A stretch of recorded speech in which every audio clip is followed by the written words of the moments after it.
From the School of Journalism and Mass Communication at the University of North Carolina at Chapel Hill, this is Carolina Week.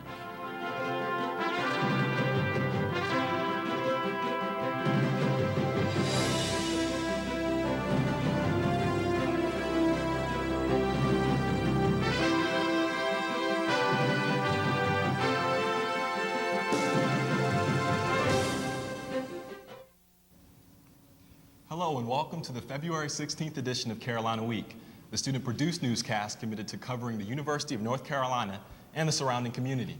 I'm Fred Shropshire. And I'm Jacqueline McClary. Thank you for joining us tonight. The results are in. The election board released the results late Wednesday afternoon. And Carolina Week's Lee Skinner has more on the elections and the long wait.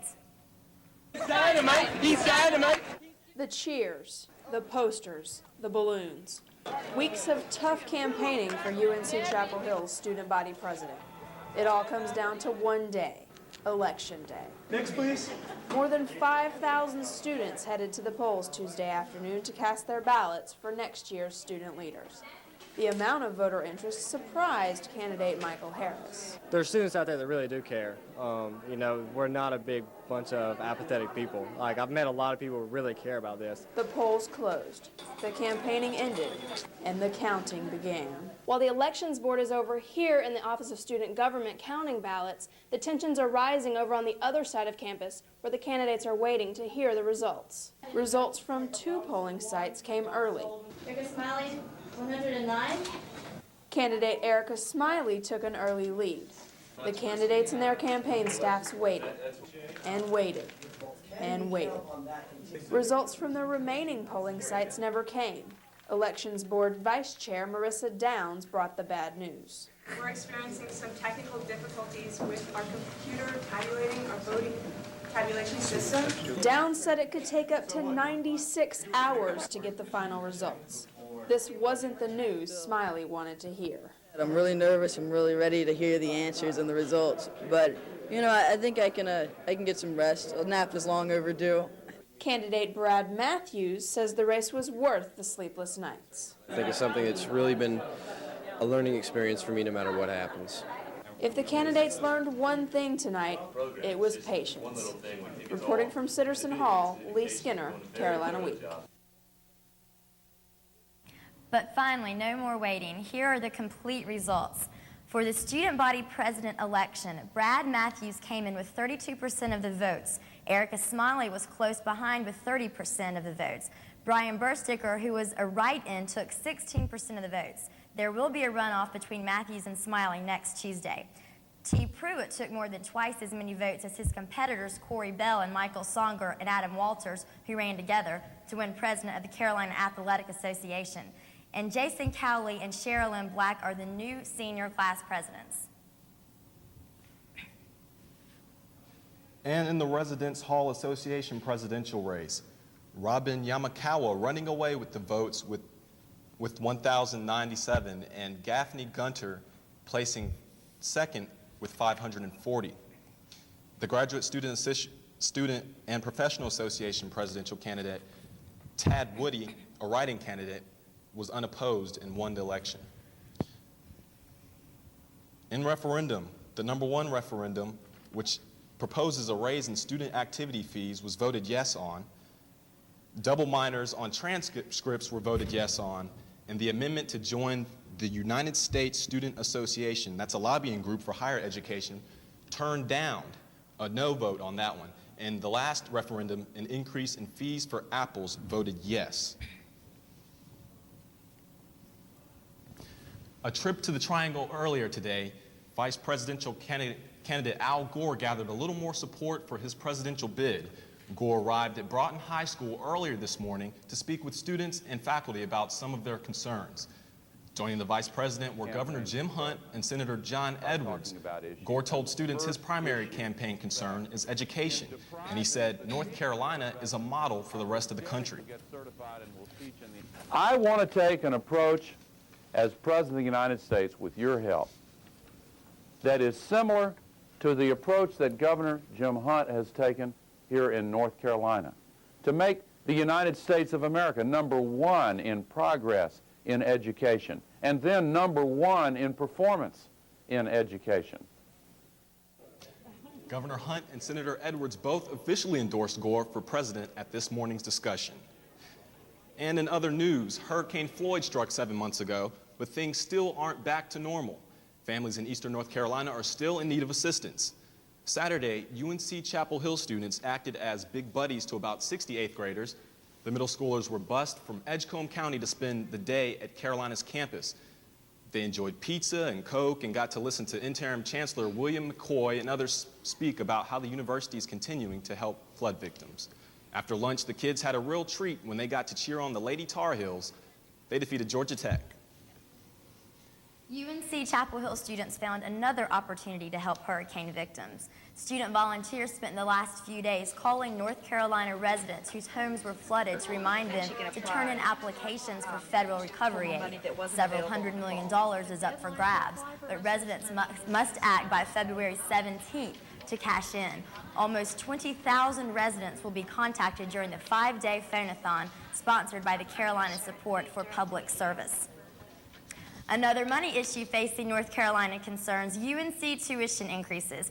UNC Board of Governors passed another hike in tuition for the next 2 years. Reporter Kimberly Stewart has more. $600 will hurt anyone's wallet. But if you break this down over 2 academic years, it averages about $33 a month. Tacked on to a UNC-Chapel Hill tuition bill, it may not seem as much. But many Carolina students feel otherwise. Take Erica Smiley, for instance, who struggles to pay her own bills each month.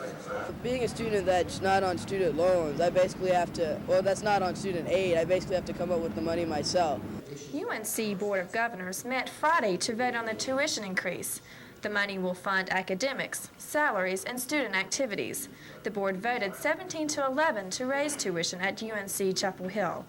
Jeff Neiman is a UNC-Chapel Hill senior and a non-voting BOG member. Neiman proposed only a 1-year hike for students. BOG members, however, defeated his proposal. I think that the board, everyone on the board did what they did because they felt like they were doing what was best for the university. Yet only 10 years ago, tuition was roughly $700 per semester. Students today pay around $1,100. So what is the value of a UNC diploma? Duke University students receive an education at a price of more than $30,000 per year.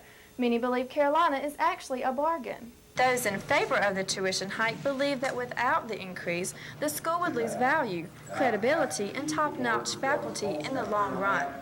Then again, many students believe they shouldn't suffer for what the state can't pay. For now, students will wait and hope for better financial aid and a fair compromise between the North Carolina General Assembly and the UNC systems. In Chapel Hill, I'm Kimberly Stewart, Carolina Week. UNC Wilmington, UNC Charlotte, and North Carolina State students will also feel the effects of the tuition increases. UNC-Chapel Hill professor Chuck Stone is no stranger to controversy and is now speaking out about a court case and a movie. The Hurricane is a movie based on former boxer Reuben Hurricane Carter and his struggle to overturn a murder conviction.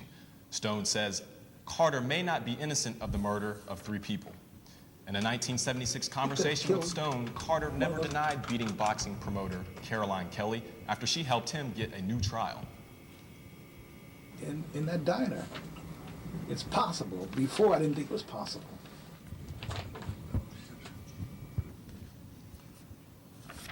The case has dragged on for more than 20 years, and Stone doesn't believe the controversy is going away anytime soon. Coming up next, is it a bird? Is it a plane? No, it's Hinton James. Indeed. Find out how students react to this long-lost university favorite when Carolina Week returns.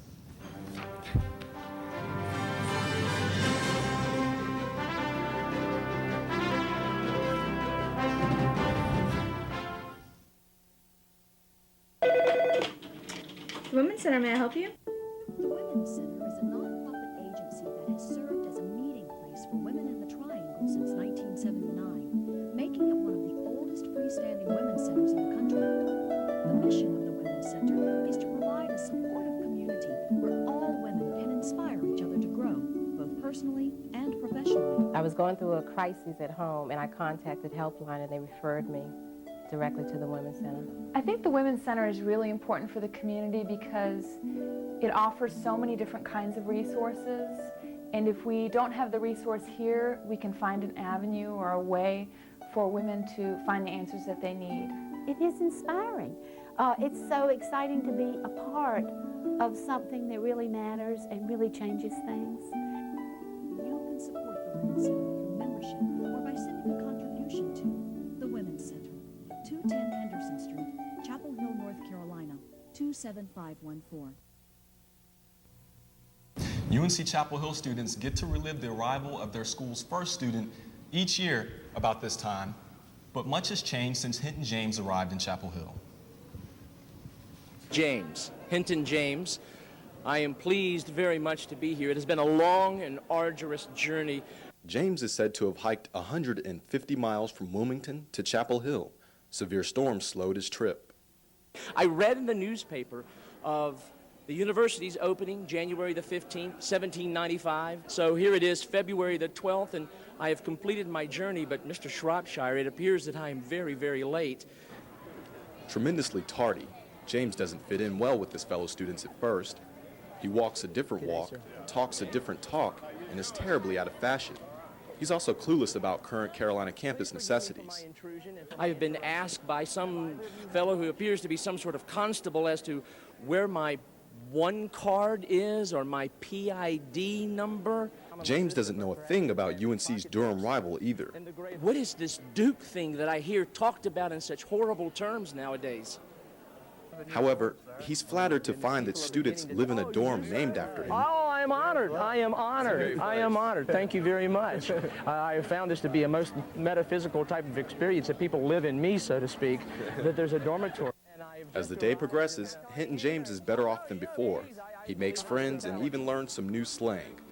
Looks as though he's settled in now. The General Alumni Association used door prizes and live music from the Clefhangers to attract students to the Great Hall to learn more about Hinton James' day. Wilson Library wasn't here when Hinton James first arrived on campus, but it's been here a while. This week, through May 31st, bookcases in Wilson Library will be filled with books, plays, poems, and pictures about the life experiences of famous Nobel Peace Prize recipient William Butler Yeats. The Yeats collection isn't only a celebration of Yeats's life, but the final volume of his collection marks the arrival of the 5th millionth volume to the shelves of Wilson Library. Such an event makes Wilson only the 20th library in North America to accomplish such a feat. Because of the work of a group of UNC students, 34 girls in Ghana will have the opportunity to get a high school education. A ticket to this benefit dinner costs $6 at the door of the Great Hall. For every 5 tickets sold, a girl in Ghana receives enough money for her high school education. 173 tickets were sold, enough to educate 34 girls and feed a long line of hungry students. They filled their plates with food donated by local businesses, then finished it off as they socialized with friends and listened to a jazz band that donated its time for the cause. The group that organized the event, Grow Wise, works to support women's education in the developing world. Our next big break from classes is coming up, so what do you have planned for your week-long vacation? Traveling during spring break is a long-time tradition for college students. Beautiful beaches and sunny weather are ideal ways to rejuvenate yourself in the middle of a tough semester. And there's a lot of information out there to help you make your plans too. But how legitimate is this literature? Travel agent Eric Dolan says if you're going to make your own travel plans, there are some guidelines to follow so you won't get in a bad deal. It just pays to be sure that the company that you're booking with is a legitimate, reliable operator. You know, call and get references, but keep in mind that they're going to give you the references of the people that they know are going to say good things. Talk to people on campus about who they've been through. Find out who the better companies are. Because most students are on some type of budget, they're easy targets to get scammed. Senior Lynn Schultz had a bad experience her freshman year. We were told that our hotel was going to be right on the ocean. And we got there, and it was actually a mile away. So we had to take a bus from our hotel to the beach, and that was a hassle, definitely a hassle. So before you pack your bags, make sure your travel information is legit. If not, you could be spending spring break at a pool like this. If you are going to rely on a travel agency to help make plans for your spring break, make sure it's a member of a reputable organization such as IATAN, International Airline Travel Agent Network, or ASTA, American Society of Travel Agents, or the Better Business Bureau. And if you think it's hard to make plans for spring break, finding a place to live next year can also be a trial. In just 3 weeks, on-campus students will receive their housing contracts. Students will have until March 30th to figure out where they'll live next year. They need to consider how close they want to live to Franklin Street and how far away they're willing to live from their friends. It's never too early to begin searching for off-campus housing because places fill up quickly. So the sooner you begin looking for a place to live, the more likely you are to find a place that will suit you. Well, people are hanging up winter coats and putting on spring gear. But how much longer will this great weather last? Our weathercaster Kimberly Stewart will tell us when we return.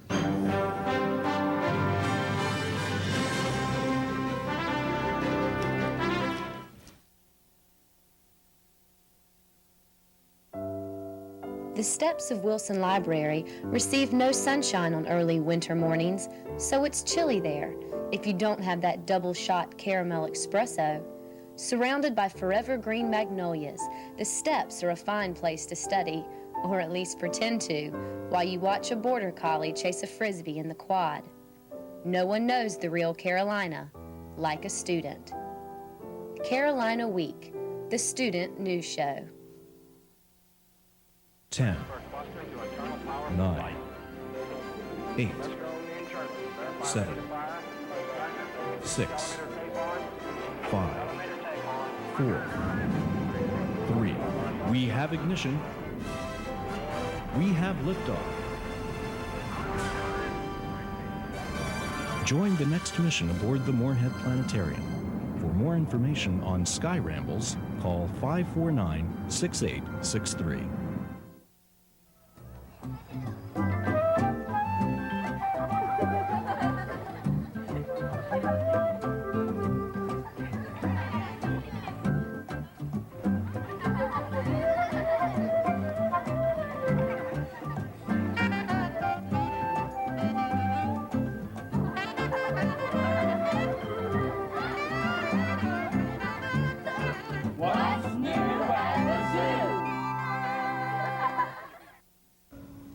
Kimberly, are we in for any bad weather problems like Georgia had on Monday? No, not too much of a severe weather. But speaking of severe weather, let's look at our weather question of the day. In 1999, where did most of North Carolina's 36 tornadoes occur? A, the mountains, B, the foothills, C, the triangle, or D, the coast? Our answer when we finished our forecast. Looking ahead at our video of the day, what you see here is the aftermath of a deadly low-pressure system that produced tornadoes, killing at least 22 people, with several missing in Georgia. These storms created the second deadliest tornadoes in Georgia's history. The deadliest occurred in 1936, and can you believe it's only February? Severe Weather Awareness Week is supposed to be ahead of bad weather. Oddly enough, this year it comes a little after. Looking at our week in review, Sunday we had a high of 42 and a low of 31, which warmed up through the day. And Monday of last week we had a high of 66 and a low of 41. And looking ahead, we have thunderstorms that are possible, hope not. Looking at our weather answer, this one was a little tough because when you think of the coast, you think about hurricanes, but actually our answer is the coast. Most of our weather severities happen on the coast. So we'll have more about different weather types next week. Okay, thanks, Kimberly. Hard-hitting, lots of scoring, and nonstop action. It's one of the lesser-known games. Coming up next in sports, we'll preview what should be an exciting men's lacrosse season.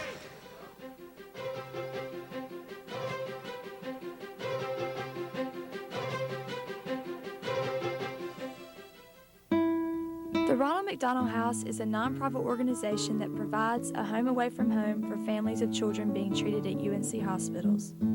Since opening in 1988, the house has welcomed more than 1,000 families each year to stay at this safe haven. The house relies heavily on community support. How can you help? Become a volunteer. Help the house that love built. The Ronald McDonald House, the house with a heart.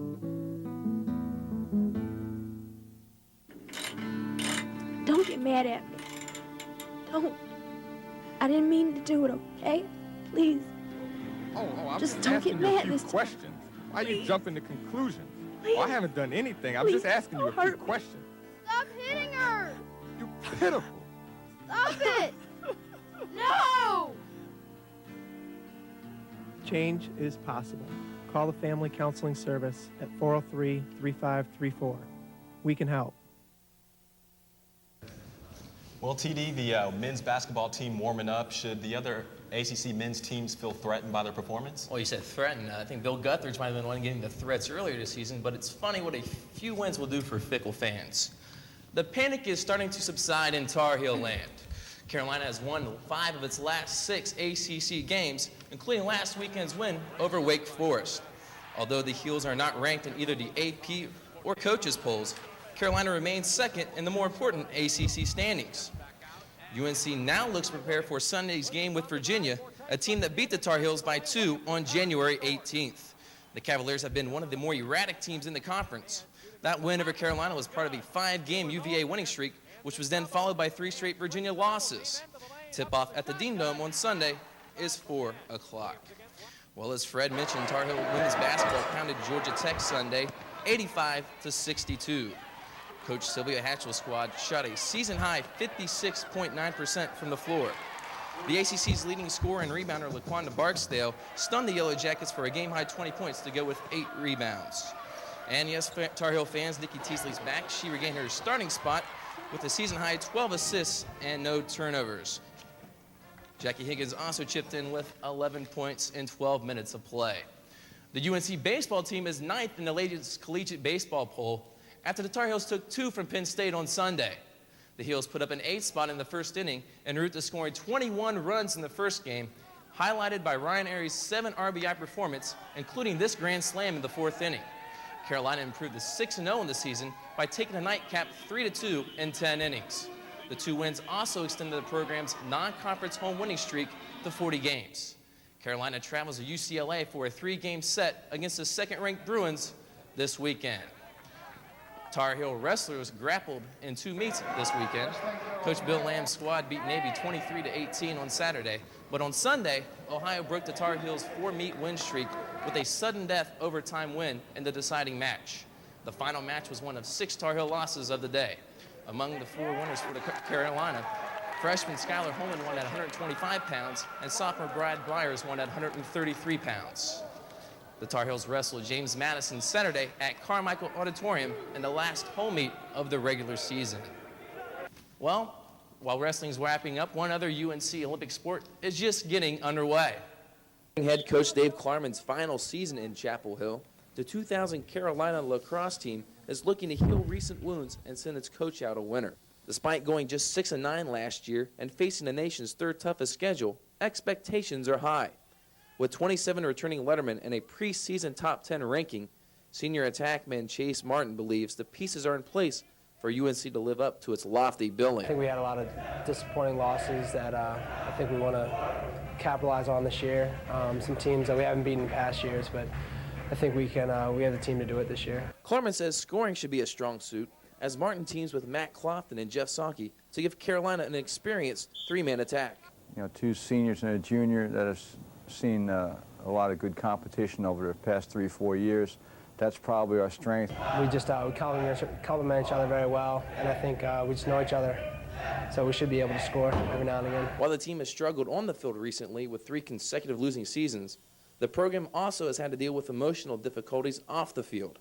Defenseman John Manikin says that this season should be the payoff for all trials and tribulations. We had to go through a lot of hard times, and this season means a lot to a lot of people, and we have a great sort of team focus on putting a lot of that hard work into something. With a highly ranked program and a top-notch schedule, team members hope these seats at Fetzer are filled this season. But according to Martin, the game of lacrosse itself should be enough of an attraction for the average UNC fan. It's a non-stop game. It's a lot of scoring, a lot of hitting, and a lot of people who haven't seen the game before are actually very surprised by it, and it's a lot of fun, so come watch.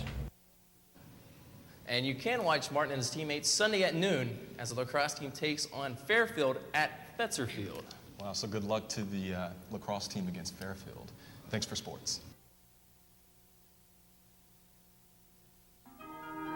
I wonder how Silent Sam feels about guarding the university from groups of third-grade kids.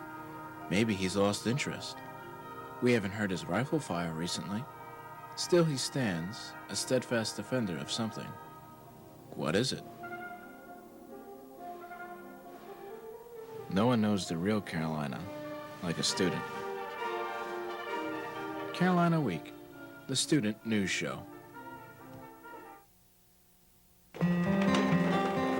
Hey, Mark, where are you going with your piggy bank? I'm going to give my allowance to the Interfaith Council. Why? Mom says they help people, and they need our help, too. The Interfaith Council helps adults and children through job training, family support, and education. They can't survive without community support. Every donation counts. I want to help, too. Call the Interfaith Council at 929-6380. Hey, there are a lot of ways we can help our community. Spending our money in Orange County, whether it's filling up the car or shopping at local businesses, helps maintain our roads, improves our children's schools, and creates jobs. Spending your money locally helps us all in a big way. So remember, shop Orange first.